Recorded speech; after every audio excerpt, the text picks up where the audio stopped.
Olá, gente. Bom dia, boa tarde, boa noite, boa madrugada aí. Para quem já me conhece, não é isso? Meu nome é André Queiroz, sou professor de Direito Penal, de Processo Penal, e eu queria explicar para vocês um negocinho aí que está acontecendo na mídia, não é isso? Que é o caso do Big Brother Brasil 12, que, diga-se de passagem, esse lixo que apresenta-se na sociedade, né, esse verdadeiro lixo televisivo, não é isso?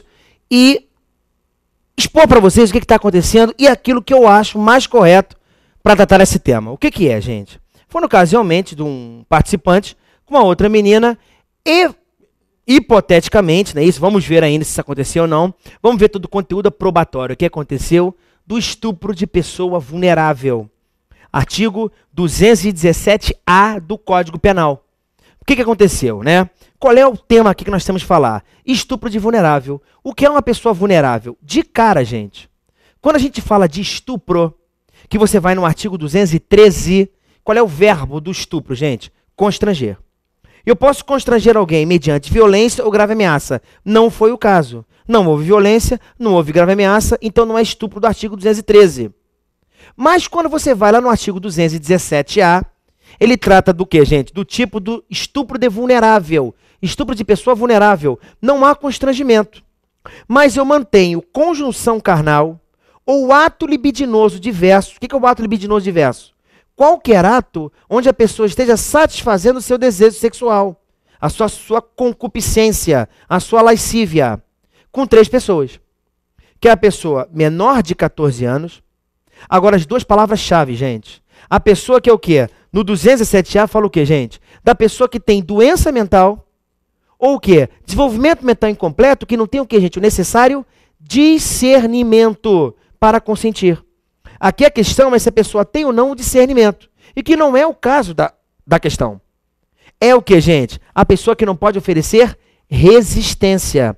Artigo 217-A. Dá uma olhadinha no que diz a lei, gente. Artigo 217-A. Olha o que ela fala. 217-A, né? Ele fala o seguinte, ó. Ter conjunção carnal ou praticar ato libidinoso com menor de 14 anos. Parágrafo 1º. Incorre na mesma pena quem pratica as ações descritas no caput com alguém que, por enfermidade ou deficiência mental, não tem o necessário discernimento para a prática, ou que, por qualquer outra causa, não pode oferecer resistência.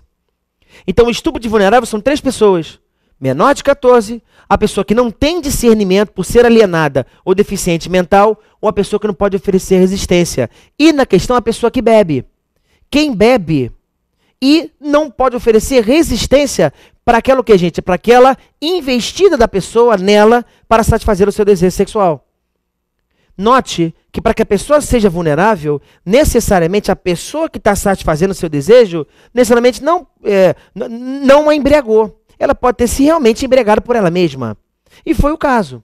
E os 2 foram para lá. A questão toda que envolve é se naquela localidade ela podia ou não oferecer resistência. Se ela estava consentindo com aquela situação, ela podia oferecer resistência. Se há consenso, não tem violência, não tem grave ameaça, não teve fraude, ela não é pessoa vulnerável, o fato é atípico. Agora, se ela estava sem movimentação, se ela se embriagou e dormiu, se ela estava, de alguma forma, não podia resistir, 217-A. Mas a principal questão não é essa, gente. Se é 217-A ou não, não importa. O problema é quando crucificamos ele e ela. E estamos esquecendo do artigo 13, parágrafo 2º do Código Penal, que é o agente garantidor. Que são as pessoas que realizam o crime comissivo por omissão. É isso que eu quero falar com vocês. Apesar agora, ainda bem, quer dizer, não estou desejando mal a ninguém, mas isso nos remete ao quê, gente? Começar a refletir se a sociedade deve aceitar que a Globo e outras emissoras joguem esse lixo na sociedade e a pessoa aceite aquilo de forma passiva. Por quê, gente?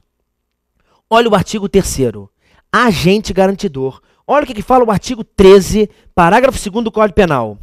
A omissão é penalmente relevante quando o omitente devia e podia agir para evitar o resultado. O dever de agir incumbe a quem? A linha C. Com o comportamento anterior, criou o risco da ocorrência do resultado. O que eu estou querendo dizer para você, gente? O diretor do programa, o cara que é diretor do programa, ele arma um cenário completo que é, coloca, sei lá, 12, 14, 16 pessoas sexualmente atrativas, dá bebida para eles, música, um ambiente extremamente agradável, um estímulo total, aumentando em muito um risco que, apesar de permitido pela sociedade, criou o risco para a ocorrência daquele crime.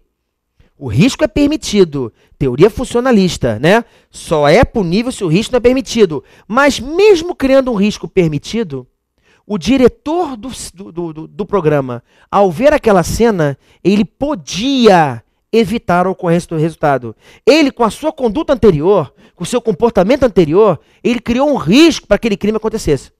E ele, podendo evitar a ocorrência daquele resultado, nada fez. Ele realiza o crime, gente, chamado crime omissivo impróprio.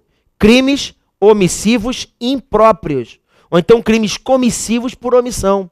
Ele devia ter agido para evitar o resultado e nada fez.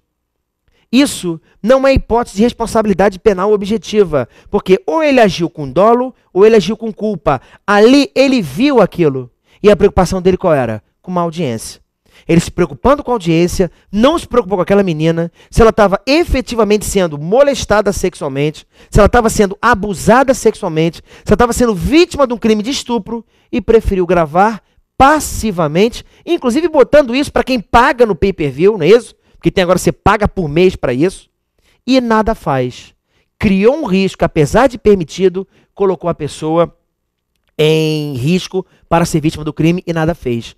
Entendo que o diretor do programa também tem que ser responsabilizado por isso, independentemente da gente fazer uma análise crítica moral desse lixo, dessa coisa, o que é de pior que é colocar em sociedade. Isso é bom, que é um bom momento para que a gente reflita, tá? Se devemos olhar isso passivamente.